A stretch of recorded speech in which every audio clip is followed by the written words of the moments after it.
After what feels like forever, we finally got a new Black Clover chapter. And as you all know, this series recently moved to Jump Giga, so that means that this is going to be the norm when it comes to waiting for new chapters. Basically waiting 3 to 4 months until a new one's released. But I'll get more into that and Jump Giga as a whole later. Let's talk about the chapter itself because it's one hell of a Christmas gift Tabata decided to give me. Like, the chapter itself starts off with this amazing colored page of Asa and Yuno charging at Lucius. Then we get this fantastic cover Tabata made for the final arc. It is so beautifully drawn, and I cannot praise it enough. You can tell the break really helped Tabata because the art here, and for the chapter as a whole, is very well done. Moving ahead with the chapter itself, we continue to see Asa and Yuno fight against Lucius' clone. Lucius seems to have the advantage as there's 11 of him. Then we flash back a little bit to when the Black Bulls arrive. The only thing I wanted to mention here is Magna's reaction to finding out Ichika's Yami's sister. Like, of course, the Black Bulls as a whole were shocked, but I just loved how Magna just immediately apologized. Like, we know that Magna has a great deal of respect for Yami, but seeing him immediately apologize and speak to her in a more formal manner was just really funny to me. Oh, but that's not where we're done with Magna here. But before that, Ichika explains that they need to watch themselves because the anti-magic that they have isn't infinite. They all basically only have enough for 1 or 2 big attacks. It's also interesting to note that what they're using is more of a pseudo anti-magic. It's intertwined, or rather entangled with their own magic properties. So it's not combining like a lot of people feared and ranted it would be like. It seems like the anti-magic and magic are behaving the same without actually having to make any physical contact. So, because of this, I kind of theorized that's why it doesn't last, and that's why the Black Bulls can only use it for like 1 or 2 attacks. They seem limited with how much they can use it.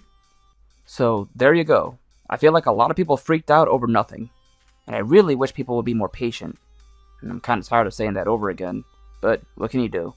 A lot of people thought that the anti-magic and magic were combining. They weren't combining. A lot of people thought the Black Bulls were going to be overpowered, and the Lucius fight was basically going to be over within the next few chapters. It doesn't seem to be that way. So, just continue to be a little more patient, guys. I know it's tough, but I promise you, we'll pull through. Okay, now let's really talk about the chapter. Next we see Luck charge against Lucius' clone. That's where we see Magna try to attack as well. I couldn't believe my eyes. We're seeing Magna and Luck fight again after so long. Then it showed Magna using a combined and anti-magic version of a Soul Chain deathmatch. This time, we see Dark Flame Magic Soul Chain Team Deathmatch. Now, Magna, Luck, and Lucius' magic have been split evenly, like when Magna fought against Dante. Now we just see Magna and Luck just go ham, and beat the ever-living hell out of Lucius.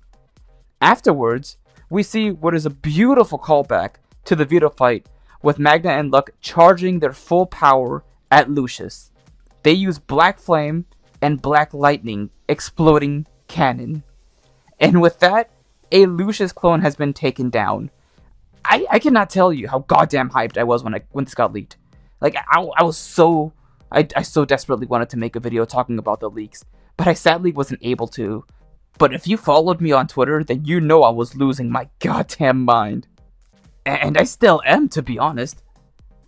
Like, I've been saying for years to people who were sleeping on Magna to be patient.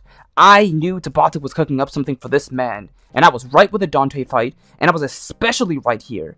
I even tweeted years ago to wait for that Magna and Luck time skip team fight. I said it was going to be legendary, and it was. It feels damn good to be right.